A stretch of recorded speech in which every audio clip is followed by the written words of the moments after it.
வணக்கம் வந்தனம் மக்களே, இது தமிழச்சு குரல், உங்களில் ஒரு குரல். இந்த காணொலியில் நீங்கள் என்ன பார்க்க போகிறீங்கன்னா, சிக்காகோ ஜாக்சனை கொலை பண்ணிட்டாங்க. சிஎம் கதிரவாணனுக்கு ஆப்ரேஷன் நடந்துச்சா இல்லையான்னு பார்த்துடலாமா? வாங்க காணொலிக்குள்ளே போகலாம்.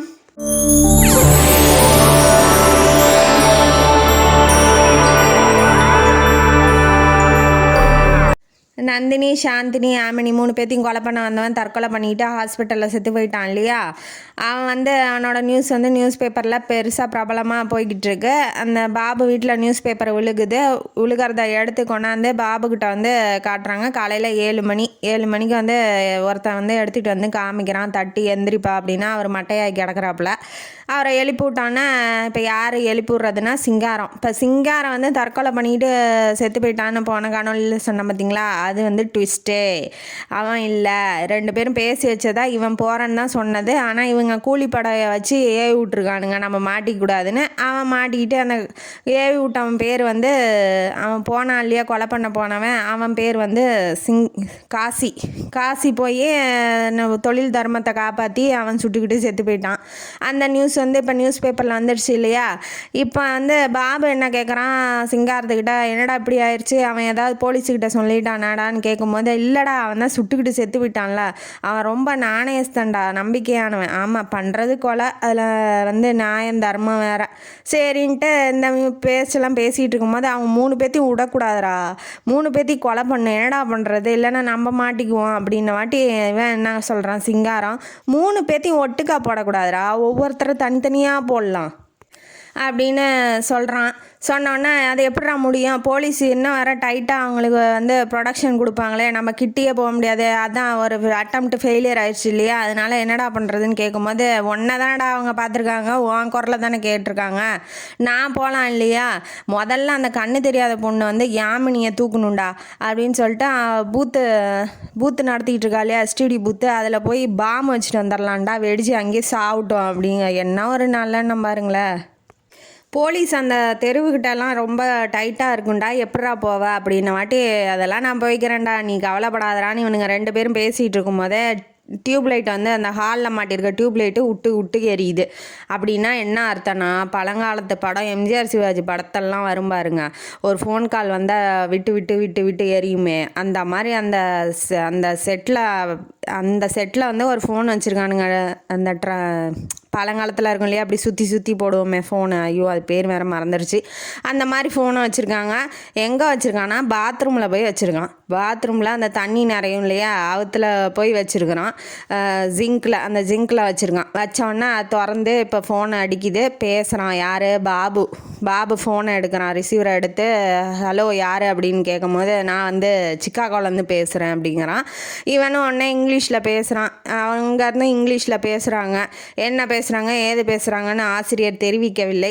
அடுத்ததான் ஹாஸ்பிட்டலில் காமிக்கிறாங்க. ஹாஸ்பிட்டலில் சிஎம் படுத்த படுக்கையாக மரக்கட்டை மாதிரி கிடக்குறாப்புல கோமாவில்.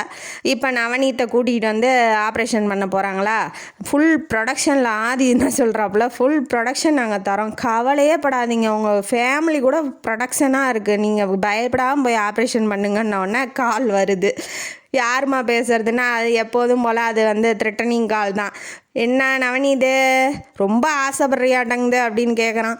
கேட்டோன்னே, என்னத்துக்குப்பா, நான் எதுக்குமே ஆசைப்படலையே, என்ன வாட்டி சாகிறதுக்கு தான், நீ ஏன் போகிற, உன் வேலையை பார்த்துட்டு நீ போவியா, உன்னை யாரா போய் சிஎம்லாம் காப்பாற்ற சொல்கிறது, பொண்டாட்டி பிள்ளையோட போய் ஜாலியாக இருப்பியா, நீ எதுக்குடா ஆப்ரேஷன் பண்ண வந்த அப்படின்ன வாட்டி இவர் தத்துவத்தை பொழிகிறாரு. என்ன, ஒரு டாக்டரை உயிரை காப்பாற்றணும் இல்லையா, அது என்னோட கடமை இல்லையா, இந்த கடமையை நீ செஞ்சினா வீட்டில் இருக்க பொண்டாட்டி பிள்ளையெல்லாம் காப்பாற்றுற கடமை எவன்டா செய்வான், இப்போ நீ போனீன்னா நீயும் க்ளோஸு குடும்பமும் க்ளோஸுன்ன வாட்டி அவனுக்கு தடன்னு தண்ணி மாதிரி ஊற்றுது, வேர்த்து விறுவிறுத்து போய் பிபி ஐயாயி அங்கேயே மயக்கம் போட்டு விழுந்துடுறான். அவ்வளோதான். சரண் என்ன சொல்கிறாப்புல, நவநீதி சாப்டர் ஓவரு, அங்கே மயக்கம் போட்டு கிடக்குறான், இவனை பார்க்கவே 2 நர்ஸு வேணும், இவன் போய் எப்படி ஆப்ரேஷன் பண்ணுவான், வேறு யாரையாவது தான் அரேஞ்ச் பண்ணணும் அப்படின்னு சொல்லிட்டு, இப்போ இந்த சீனு இங்கே இதோட முடியுதா. அடுத்த சீனு சிக்காகோவில் காமிக்கிறாங்க. யார், நம்ம நெல்சன் இருக்காப்புல ஜிஹெச்லேருந்து அந்த பாடியை கூட போய் பார்த்துட்டு, ஜாக்சன் மார்வேஷம் போட்டுட்டு சுற்றுறாங்கன்னு சொல்கிறாங்க இல்லையா, FBI ரூமில் இருக்கிறாப்புல நம்ம நெல்சனு. அது ஸ்டூவர்ட், FBI ஆஃபீஸர் பேர் ஸ்டூவர்ட்டு, அவர்கிட்ட பேசிகிட்டு இருக்காரு. என்னப்பா இப்படி மாறு வேஷம் போட்டுட்ருக்கான். எப்படி மாறு வேஷம் போட முடியும்? கால் வந்து 6 மணி நேரம் ஆச்சு அவர் ஏர்போர்ட்டுக்கு கிளம்ப. அதுக்குள்ளேயே எப்படி வந்து அந்த மாதிரி முகம் பிளாஸ்டிக் சர்ஜரிலாம் பண்ண முடியும்? இது வந்து சாத்தியமா அப்படின்னு சொல்லி கேட்கும்போது அதெல்லாம் சாத்தியம் இல்லை, இது ரொம்ப நாளைக்கு முன்னாடியே பிளான் பண்ணியிருக்காங்க. அப்போ எதுக்காக ஜாக்சனை கொலை பண்ணணும், எதுக்காக இவன் மாறு வேஷம் போட்டுக்கிட்டு இந்தியா போகணும் அப்படிங்கிற கேள்விலாம் அவர் கேட்கும்போது அதை தான் நாங்களும் தேடிக்கிட்டு இருக்கோம். அந்த போனான் இல்லையா மாறு வேஷத்தில் போனவன், அப்போ ஜாக்சன் வந்து போகல, அவனை எங்கேயோ கடத்தி வச்சுட்டு ஏர்போர்ட்டுக்கு அவன் ஜாக்சன் மாதிரியே பிளாஸ்டிக் சர்ஜரி பண்ணிவிட்டு எவனோ போயிருக்கான். அப்போ ஜாக்சன் எங்கன்னு கண்டுபிடிக்கணும். இவன் போனவன் அவன் போய் அந்த ஹோட்டல் ரூமில் செத்தான் இல்லையா, அவன் கொலை பண்ணானே அந்த இந்தியாவில் கொலையான பற்றியும் அவன் யாருன்னு கண்டுபிடிக்கணும். அவனை தான் இப்போ கண்டுபிடிச்சிக்கிட்டு இருக்கோம் அப்படின்னு சொல்லிட்டு ஃபேக்ஸ் ஒன்று வருது. இந்த கிரிமினல் லிஸ்ட்லாம் எடுத்துகிட்டு அந்த முகத்தை வந்து இமேஜெல்லாம் ஒத்து பார்க்கும்போது மேட்ச் பண்ணி பார்க்கும்போது ஒருத்தன் பேர் வருது. அவன் பேர் ஃப்ரெட்ரிக்கு. அவனுக்கு 31 வயசு ஆகுது. அவன் கொலை கற்பழிப்பு பண்ணாத தப்பே இல்லை, எல்லாத்துலேயும் நம்பால் பேர் இருக்குது. அவன் வந்து மாட்டலை, இன்ன வரைக்கும் போலீஸில் அப்படியே திரிஞ்சிக்கிட்டு இருக்கான். இப்போ கொலை பண்ணிட்டாங்க இல்லையா இந்தியாவில், பாடியாக கிடக்கிறான். அவன் என்ன ஏதுன்னு கண்டுபிடிச்சிட்டாங்க. இப்போ வந்து ஜாக்சன் வந்து எங்கே இருக்காப்புல, இப்போ கடத்திட்டு போயிட்டாங்கன்னா ஜாக்சன் எங்கே இருக்கணும்னு தெரியணும்ல, அதுக்காக வந்து கண்டுபிடிக்கிறதுக்காக டீமாக அனுப்பிச்சிருக்காங்க. இந்த பக்கம் சிங்காரம், தமிழ்நாட்டில் சிங்காரம் வந்து டைம் பாம்பை எடுத்து ஸ்கூட்டியில் அந்த பைக்கில் வச்சுக்கிட்டு கிளம்புறாப்புல எஸ்டிடி பூத்துக்கு. காலையில் 10 மணி இப்போ வீட்டிலேருந்து கிளம்புறாப்புல. டைம் பாம்பை செட் பண்ணது கோட்டைய கோயான்னு இருக்குப்பா, அந்த கதையில் தான் இருக்குது, நானாக சொல்லலை. அவன் செட் பண்ணி கொடுத்துருக்காப்புல, இங்கே சிங்காரம் வச்சுக்கிட்டு இருக்காரு. இப்போ வந்து யாமினியோட எஸ்டிடி பூத்துக்கு கிளம்ப போகிறாரு. கிளம்பும் போது பாபு என்ன சொல்கிறாரு, மாட்டிக்காத பத்திரமா, சிங்காரம் வந்து வீட்டுக்குள்ளேயே இரு, நீ வெளியில் வந்துடாத, நீ தான் வந்து ரொம்ப பத்திரமா இருக்கணும்னு எஸ்டிடி பூத்துக்கு வந்து இப்போ போகிறாப்புல. யாமினிக்கிட்ட போய் கால் பண்ணணும் அப்படின்னு சொல்லி கேட்கும் போது மணி 10:10. டைம் பாம் வெடிக்க போகிற டைம் வந்து 10:30. அந்த கடை மட்டும் இல்லை, சுற்றி இருக்கிற ஜனங்க ஒரு 4-5 கடை எல்லாமே வந்து சிதறிடும் அந்த பாம்பு வெடித்தா. அந்த மாதிரி பவர்ஃபுல்லான பாம்பு. அவன் என்னன்னா பாபு என்னன்னா இது கரெக்டாக வெடிக்குமாடா இல்லை சொதப்பிடுமாடான்னு கேட்கும்போது, நம்ம கோயா மேலே நம்பிக்கைடா, அவன் வந்து கண்டிப்பாக வந்து கரெக்டாக செஞ்சுருவான் அப்படின்னு சொல்லிட்டு சிங்காரம் கிளம்பி 10:10க்கெலாம் எஸ்டிடி பூத்துக்கு போயிட்டாப்புலையா. ஃபோன் கால் பண்ணணுன்னு சொல்லி சொல்கிறாப்புல. அந்த டேபிள் மேலேயே வந்து யாருக்கும் தெரியாத இடத்துல அந்த டைம் பாம்பை வச்சுட்டு இவங்க என்ன பண்ணுறாங்க, இவர் என்ன பண்ணுறாரு, போகாத நம்பரை அடித்து, அதாவது காலே போகாத 5-6 நம்பரை போட்டு அடிச்சுக்கிட்டு ஒரு 5-6 தடவை அடிச்சுட்டு போகலம்மா இந்தாம்மா 1,000 ரூபான்னு காசை கொடுத்துட்டு இவர் கிளம்பிடுறாப்புல சிங்காரம். ஆனால் டைம் பாம்பு வச்சாச்சு. இது வெடிக்குமா வெடிக்காதா அப்படின்னு தெரியல, கதையில் போக தான் தெரியும். இந்த பக்கம் சரண் வந்து என்ன சொல்கிறாரு, நம்ம ஆதி இன்ஸ்பெக்டர்கிட்ட என்ன சொல்கிறாரு, இப்போ ஒரு 6 மணி நேரம் தான் பாக்கி இருக்குது, அதுக்குள்ளே ஆப்ரேஷன் பண்ண, எப்படியாவது போய் வேறு டாக்டரை பிடிச்சி கூட்டிகிட்டு வா. நான் வந்து வேலூரில் இருக்க ஒரு டாக்டருக்கு ஃபோன் பண்ணியிருக்கேன், அவர் வெல்ஸு அவர் வந்து கூட்டிகிட்டு வா போய் அப்படின்னு சொல்லி சொல்கிறாப்புல. ஃபோன் பண்ணிவிட்டேன், இன்னும் வரல. 4 மணி நேரம் ஆயிடுச்சு, ஆள் அட்ரஸே வரல. போய் அவனு என்னாச்சு செத்துக்கிட்டு போயிட்டானே என்னமோ போய் பார்த்து தொலை அப்படின்னு சொல்லி அந்த ஆதியை வந்து அமுச்சு விட்றாங்க. இந்த சிஎம்க்கு ஆப்ரேஷன் நடக்குமா நடக்காதான்னு எனக்கு ஒன்றும் புரியல. இந்த பக்கம் வந்து எஃபிஐயில் வந்து தகவல் வருது, இப்படி ஆற்றுக்கார ஓரமாக ஒரு பாடி மிதக்குதுங்க, வந்து எடுத்து பாருங்கள், அது ஜாக்சன் மாதிரி இருக்குது அப்படின்னு சொல்லிட்டு சிகாகோவில் அந்த FBI ஆஃபீஸர் ஸ்டூவர்ட் இருக்கார்ல, அவருக்கு ஃபோன் வருது. இவங்க போய் செக் பண்ணும்போது அது ஜாக்சன் தான், ஜாக்சன் மாதிரியே இருக்குது. அவங்கள கூட எத்தனை ஜாக்சன் டீ தான் கொலை பண்ணுவானுங்களோ தெரியல. சரின்ட்டு அவன் கூட்டிகிட்டு போய் மார்ஜரியில் போய் எல்லாம் கன்ஃபார்ம் பண்ணி எல்லாம் மாஃபிங்லாம் பண்ணிகிட்ருக்காங்க. எப்படி செத்தான் என்ன செத்தான்னு. அந்த டாக்டர் என்ன சொல்கிறாப்புல, இது வந்து கொலை பண்ண மாதிரி இருக்குது தண்ணியில். இவன் கேட்குறாரு, ஆஃபீஸர் கேட்குறாரு, ஏன் இவரே மூழ்கி செத்துருக்கலாம் இல்லையா நீச்சல் தெரியாமல் அப்படின்னாட்டி அவர் என்ன சொல்கிறாரு, மூழ்குனா வந்து மூக்கில் வாயில் தண்ணி போய் நுரையீரல்லாம் நிறைஞ்சிருக்கும். ஆனால் அப்படிலாம் எதுவும் இல்லை, இது வந்து கொலை அந்த மாதிரி நுரையீரல்லாம் தண்ணி தேங்கவே இல்லை, அப்போ யாரோ கொலை பண்ணி தான் போட்டிருக்காங்க. சரி நாங்கள் போஸ்ட்மார்ட்டம்லாம் பண்ணிவிட்டு உங்களுக்கு தகவல் சொல்கிறோன்னு சொல்லிட்டாங்க. ஆக மொத்தத்தில் கடத்திட்டு போனதாக சொன்னால் ஜாக்சனும் அவுட்டு. அடுத்தது அங்கே கொலை பண்ண போனேன், அந்த எதுக்கு இந்தியாவுக்கு போனானே தெரில அந்த ஃப்ரெட்ரி, அவனும் அவுட்டு. இப்போ நெல்சன் வந்து இதெல்லாம் பார்த்துட்டு இருக்காப்புல. இப்போ ஃபோனு வந்து டைம் பாம்பை வச்சுட்டு வீட்டுக்கு வந்துட்டான் இல்லையா சிங்காரம். குஷியில் வந்து 2 பேரும் மதுவை உள்ளே எடுக்கிறார்கள். எடுக்கும் போது திரும்ப டியூப் லைட்டு டப்பு டப்பு டப்புன்னு விட்டு விட்டு எரியுது. எங்கே வந்து சிக்காக்கோலேருந்து ஃபோன் கால் வருது. யாருன்னு கேட்கும்போது நான் தான் நெல்சன் பேசுகிறேன். அப்போ நெல்சன் தான் கல்பிரிட்டே.